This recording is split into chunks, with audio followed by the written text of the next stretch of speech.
Last time I talked about Fireproof starring Kirk Cameron. Okay, Lord, no more addictions.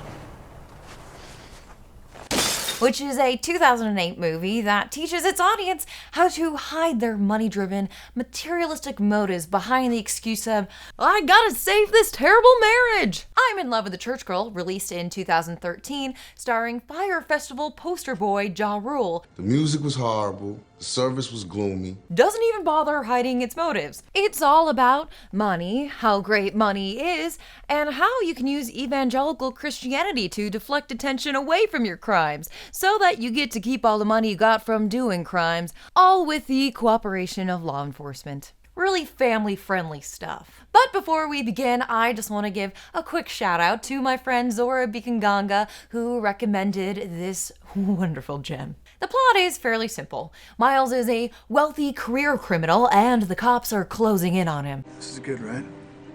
Yeah, real good. He meets Vanessa, an evangelical Christian girl played by former Cheetah Girl Adrienne Ballon. And she takes him to church. Not the hoosier kind. In the end, all of Miles's criminal associates go to prison, but he escapes prosecution because he converts to evangelical Christianity, and most importantly, he gets to keep his massive fortune that he earned from his former criminal lifestyle. Stakes on me, baby. Like I mentioned with Fireproof, I think there's a temptation to think, oh, this movie is just incompetently written and produced. But like Fireproof, this movie is a parable, and it's trying to teach its audience specific morals and life lessons. That lesson just happens to be rich evangelicals should be immune from prosecution, and literally everyone else, including the cops, should conspire with rich evangelicals to keep them from being prosecuted. From the start, the character Miles is aware that what he's doing is eventually going to get him in trouble. The film opens with a credit sequence over a montage of prison footage, accompanied by voiceover about how Miles has gone through really tough times. Maybe that's why I had to go through all this. Maybe that's why things had to happen the way they did. Someone once told me that God sometimes needs to use extreme measures to deal with extreme circumstances. Guess I was one of those extreme circumstances. This movie is even based on the true story of Gali Molina, who was indicted for drug trafficking in 1996. Molina wrote the screenplay while in prison, inspired by his own experiences, and he appears in a cameo as a rich pastor who drives a Ferrari. The last time I read the Bible, it said nothing about style being a sin. So, even though it foreshadows that Miles should go to prison, even though Molina went to prison in real life, Miles does not, in fact, go to prison. All of his associates do, but he escapes punishment and gets to keep his precious piles of money. Oh man, I can't tell you how much I miss y'all. Can't imagine how hard it is in there. While the movie is called I'm in Love with a Church Girl, it has very little to do with love, or church, or the titular girl. Instead, from the very first dialogue scene, it is, again, about money. All right, now let's get this money. I'm in it to win it. There's my cash right here. Let's do it. Showing us piles of money. There's always large amounts of cash around. You know that, you see it, look. Even the cops talk in terms of money, whether it's complaining about how expensive a criminal case is becoming. These are time and expense sheets for the Montego case. And you guys spent way more time and money than I ever authorized. Or this weird back and forth where the cops just marvel at how rich Miles is. This guy lives in a house that's worth more than all of our houses put together. One of his dozen cars is worth more than all of our cars combined. He wears what we make in a year on his wrist. There's even an entire scene at Vanessa's job where she sells products covered in Christian branding. I love the spot. I mean, what kind of store is this? Thank you. We are a faith-based product store. So, I guess there's a pretty big market for this church stuff, huh? That's right. Miles immediately mentions the pretty big market for these products. Immediately makes it about money. Commodify your faith. It's less like a scene from a movie and more like a promotional video encouraging you to open up your own faith-based product franchise. We have like a bunch of t-shirts and, books and CDs that are Christ-like themed. But more specifically than just money, the film is concerned with money that's been made from doing crimes. And it shows how important it is to create a narrative of plausible deniability in the eyes of the law. Miles warns his associates. Y'all really need to tighten up your money game, man. Stop playing around. Start thinking about your future, feel me? He also mentions that he's really careful and discreet with his criminal behavior. Look, I spend half my time just looking at all the angles, covering all my tracks, so I ain't got no problems with the IRS or nobody else. Odd that Ja Rule wasn't this cautious when he got involved with the Fire Festival. The music was horrible, the service was gloomy. But that's besides the point. Miles never learns any moral lessons in the movie. He doesn't confront the fact that his past criminal actions were wrong. He never faces any legal or material consequences for his actions. He's never encouraged or expected to make amends for his crimes.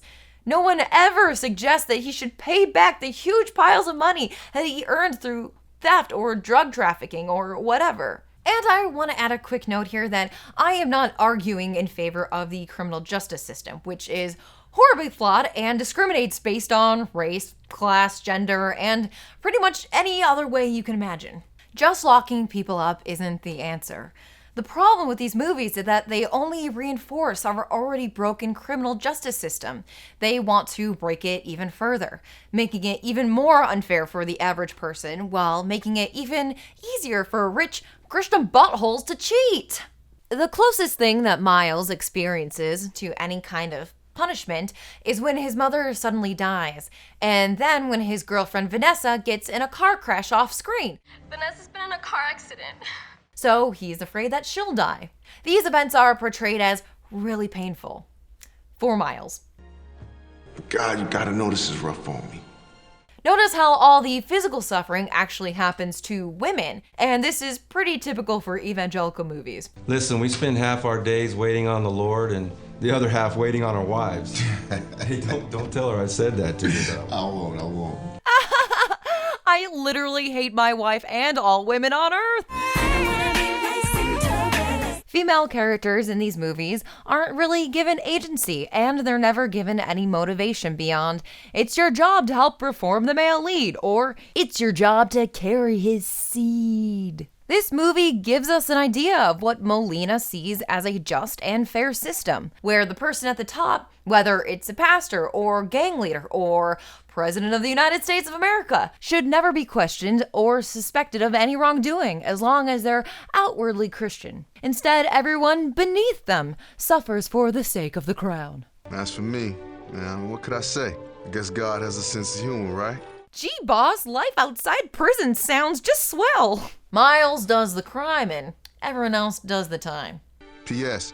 You guys are gonna be uncles soon, so straighten up, cause I don't want my kid around them knuckleheads, you dig? Ja Rule does the Fire Festival crime, while the people of the Bahamas do the time.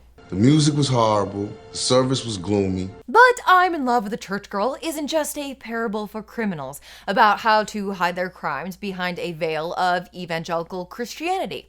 It is also a parable for law enforcement officers to teach them how to look the other way if a criminal happens to be a Christian. And the movie is not subtle about that lesson. Okay, it is time to discuss Stephen Baldwin, which is a phrase that I know no one wants to hear, but trust me, we'll get through this together. Stephen Baldwin plays a DEA officer who starts off hell-bent on catching Miles. This guy is the biggest drug trafficker in all of Northern California, which is exactly why we want to nail this guy. Even as his chief criticizes his lack of progress. You're working around the clock. Now, around the clock costs this office a lot of money. So what now? We're gonna put a price tag on justice? I want a full progress and status report on my desk by the morning. And I'll decide whether or not to shut it down. Stephen! Wake up, Stephen! You can take a nap later! Baldwin himself emphasizes how money-obsessed Miles is. This entire crew is considered to be armed and very, very dangerous. And they do not like anyone coming between them and their money. But after Miles' mother dies, Baldwin and knockoff Jason Schwartzman here stake out the funeral. And Baldwin suddenly defends Miles, making excuses for him, saying that, I just don't see the point in keeping an eye on him while he's here. So what changed? Well, by this point, Miles has started going to church. He started going through the motions of being a Christian. Jason Schwartzman brings up the argument that Miles may just be faking it. You don't get to be where a guy like that is and just flip it off. This guy's smarter than the average crook. This could all be a smokescreen. And Baldwin's retort is to come out as Christian. You believe in God, Brian? Do you go to church? Yes, sir. Every week, wife and kids, Bible study, the whole 9 yards. That's it. That's his entire justification for giving up on the investigation. I'm a Christian, so I now give the known criminal, who I've been hunting for years, the benefit of the doubt. Later, in this interrogation scene where the IRS has concrete evidence against Miles, Baldwin is there to play devil's advocate. Make me believe you, Miles. I really want to believe you. And it's Baldwin who now, for no clear reason, pronounces Miles' innocence. I think he's clean, Chief. And specifically ties that innocence to his church attendance. Who knows? He just might be that choir boy after all. We probably should just let him go. I wish I could say that I'm editing this scene Project Veritas style to mislead you and make connections that aren't really there. But no, I promise it's that blatant. The message to cops is, if a suspect displays the most basic outward appearance of being a Christian, you should shut down your entire investigation and let him get away with it. Miles's interrogation is brief and low tension. If y'all gonna charge and arrest me with something, I suggest you go ahead and do it, so I can bail out and go on with my day. He provides no real defense, no justification for any of the suspicious transactions that he's been involved in. Nothing. After timid questioning, the cops release Miles. And this affiliation between former criminals turned Christian and police isn't fictional. A retired San Jose police sergeant works security for Molina in real life, and like so many other Christian evangelical films, I'm in Love with a Church Girl received free support from local authorities. The IRS in Oakland lent the production official jackets. The San Jose Police Department lent them patrol cars. Giving these evangelical movies free civic and federal support is pretty unethical and shows a blatant disregard for the separation between church and state. But the fact that the message of I'm in love with a church girl is literally cops should let Christians get away with crimes makes this extra gross. The sad thing is, examples of Christian evangelicals engaging in criminal behavior, especially money laundering and embezzlement, is not an exception. It's actually a pretty common occurrence. This connection is even alluded to in I'm in Love with a Church Girl, in a scene where Ja Rule dumps a wad of cash into the collection plate, and Vanessa pokes fun at him. How much are you giving? Not that much. That's not enough? Babe, that's plenty. I'll explain how this whole offering thing goes later. This scene is pretty vague and weird, but what I want to point out is that she mocks him for being too charitable, as if giving is bad. Because in this evangelical world, it is not about giving money. It's about making money and taking money. This movie sneers at the concept of actual charity. Moments before that, when Miles and Vanessa enter the church, they're greeted by an usher. Hey, I'll seat you with your parents. Follow me. And Miles asks if he should tip. Am I supposed to tip this guy? No, babe, he doesn't get paid. He's a greeter. This is his way of serving the Lord. So within the scene, they're communicating that there are those who are expected to give their labor and money willingly, like the dopey usher guy, and there are the chosen few, like Vanessa, Miles, and the pastor, who are not expected to give, but rather they're free to take what they want without any consequence. If you saw my video about Christian makeup YouTuber Jaclyn Hill, you're at least a little bit familiar with the way that religious nonprofits are able to hide money from public scrutiny and facilitate money laundering. David B. Barrett, who collected data on churches, noticed a significant increase in embezzlement fraud during the 1980s. Barrett's colleague, Todd M. Johnson, from the Center for the Study of Global Christianity, conducted a study called Status of Global Mission 2013. And found there is a line item for ecclesiastical crime, which is projected to be $37 billion worldwide, or nearly 6% of the total $594 billion given to churches. In contrast, the total spent on mission work to introduce Christianity to more people throughout the world is $32 billion. So literally, the evangelical churches that he studied stole more money than they spent on evangelizing. Johnson explains the ease with which religious nonprofits can get away with fraud. As much as 95% of fraud within churches goes undetected or unreported. This is compared to corporate fraud, where 66% of fraud goes unreported. Johnson elaborates, part of it is a reluctance to see the bad side of a nice pastor, a secretary, or a board member of the church. And Johnson relates a quote from one victim of embezzlement, who defended the perpetrator by saying, I know he stole my money, but I still think he's a wonderful person. Ugh. And just a reminder, churches, church affiliate groups, or religious groups of any kind are exempt from reporting any kind of financial information to the IRS.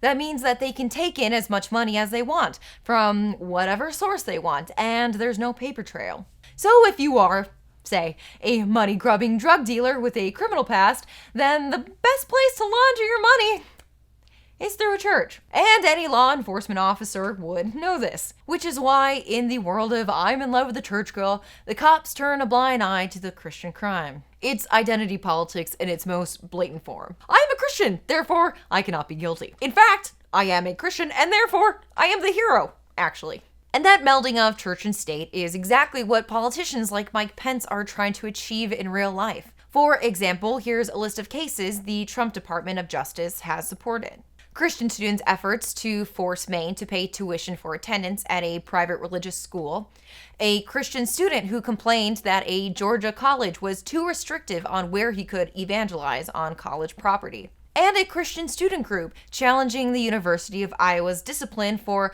alleged discrimination against a gay student. This list runs the whole gamut of Christian legal abuses, from using taxpayer dollars to further enrich already wealthy Christian institutions, to forcing people on public property to listen to evangelizing, to making it okay for Christians to discriminate against LGBT people because it's my fave.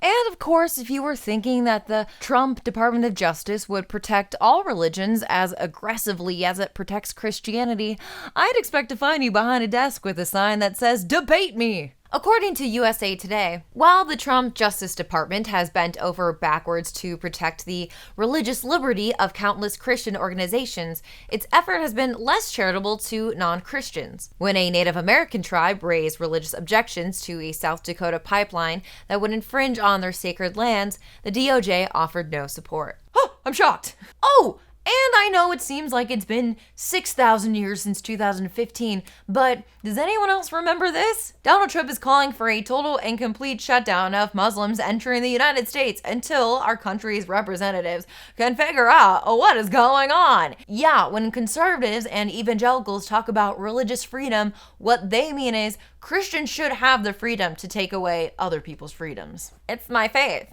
After all we've talked about with I'm in love with a church girl, you might be asking yourself, if this is a Christian film, how did these Christian filmmakers take the teachings of Christ, who was relatively anti-materialist, anti-authority, and anti-cop, and twist things so far around they were able to use the same teachings to justify materialism, authority, and crooked cops? It's pretty standard rhetoric from these prosperity gospel folks.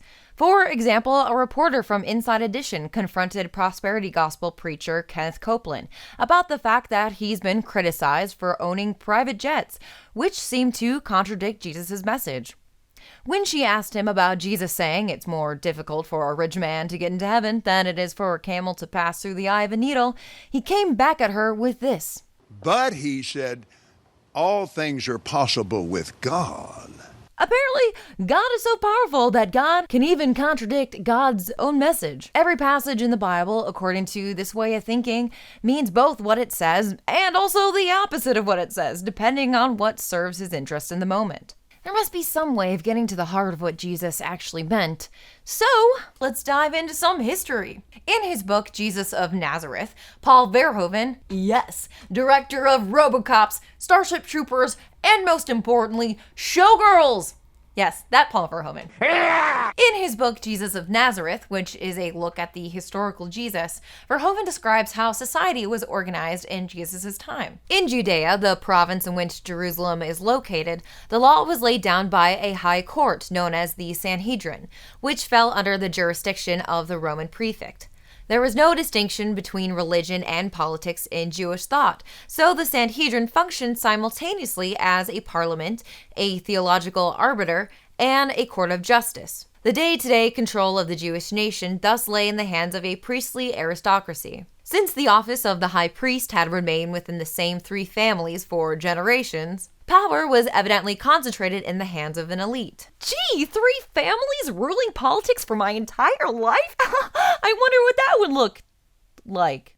So when Jesus says things like, "Blessed are the poor," or when he smashes up the money changers table at the temple, "My temple should be a house of prayer," these are all very specific messages, or even threats, to the corrupt rich men who held power in that society. And one quick last note, as much credit as we give Jesus as a reformer, he was just one of many, many radical Jewish prophets in his time. Jesus lived in a specific historical context, where religion and politics were one and the same. And he was like, "Hey, what you rich guys in power are doing, that's bad." That's how Christianity started, a social justice movement. Then over the next 1,000 and some odd years, the Catholic Church rose to power in Europe and created a society where religion and politics were one and the same.